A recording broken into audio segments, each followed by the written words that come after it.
हैं Asia news India. आदिवासी समाज के विकास के लिए दिल्ली में आलोक मिचारी के द्वारा किया गया जागरूक सम्मेलन आयोजित, जिसमें पिछड़ी जनजातियों को उनके विकास की बातें बताई गई।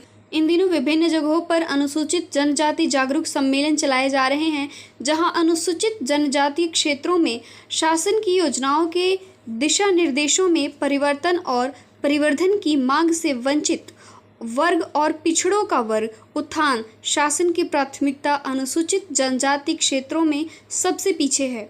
सबसे पहले के भाव से कार्य की मांग रही इन्हीं विभिन्न विषय को लेकर एक दिवसीय दिल्ली में गोष्ठी आरंभ की गई है। YMCA में हो रही है ये, जिसमें सरकारी और गैर सरकारी अधिकारी, महिलाएं, स्टूडेंट्स सभी इकट्ठा हुए हैं, जहां जाने माने ऑर्गेनाइजेशंस भी इसमें शामिल है और बढ़ चढ़ कर हिस्सा ले रहे हैं।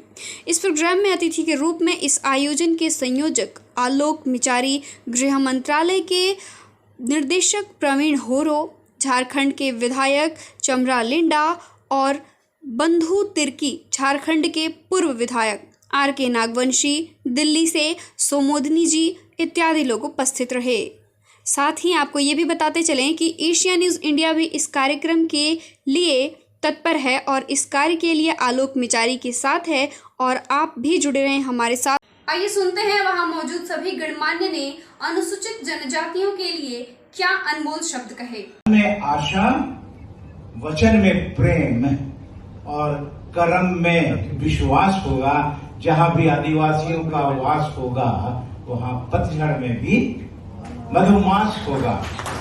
एक बार हाथ ही करा करके मेरा मानना है, हो सकता है कुछ विचार है, मैंने राहुल गांधी जिस विचारधारा से निकले हैं, अपना सिक्योरिटी का परवाह किसी भी दिन वो आदमी ऐसा आदमी है जिस तरह से घूम रहा है उसका जान का खतरा है, बता रहे हैं जिस हालात में किसी भी दिन क्या हो सकता है, ऐसा हालात पहुंच गया। लेकिन देखिए उसको भी करके लगातार देश को बचाने के लिए कर रहा है, पूरा ये करा करके।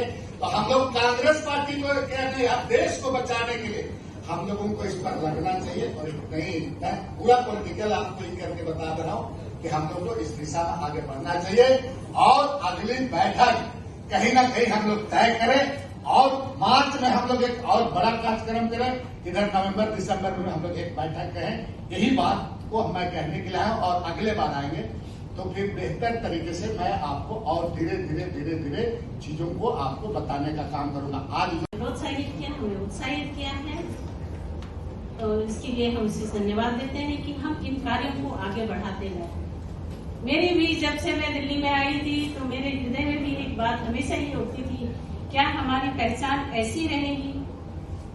क्योंकि सबसे पहले सवाल जब मैं दिल्ली आई थी अपने नौकरी के सिलसिले में और जब मैंने अपने भारतीय खाद्य निगम में जब मैंने अपनी ज्वाइनिंग दी तो सब लोग ऐसे झांक झांक के देख रहे थे।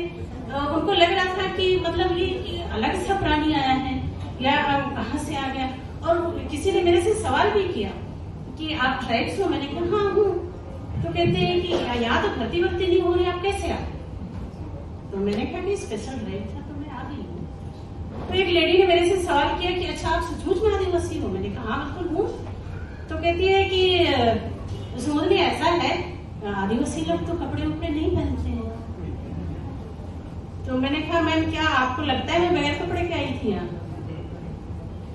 तो उनको ये लगा कि जब मैंने जवाब दिया तो कहते कि नहीं ये डुप्लीकेट हो गई, ये तो जवाब दे रही है। मतलब हमारे बारे में उनके पास ये धारणाएं होती थी। धन्यवाद कि आपने आज यहाँ पे आके अवेयरनेस सेमिनार में अपनी भागीदारी दी। मैं concluding remarks basically sum up करना बहुत मुश्किल है कि कितने अच्छे विचार उभर कर सामने आए। लोगों ने बिल्कुल जिस तरह का भागीदारी दिखाया वही मेन रूप से हमें हमारे आदिवासी समाज की जरूरत है, दैट इज कलेक्टिव एक्शन। और वो एक्शन यहाँ बैनर पे भी लिखा हुआ है। फिलहाल के लिए बस इतना ही। बने रहिए हमारे साथ आपके अपने चैनल एशिया न्यूज इंडिया पे for latest update. Thank you.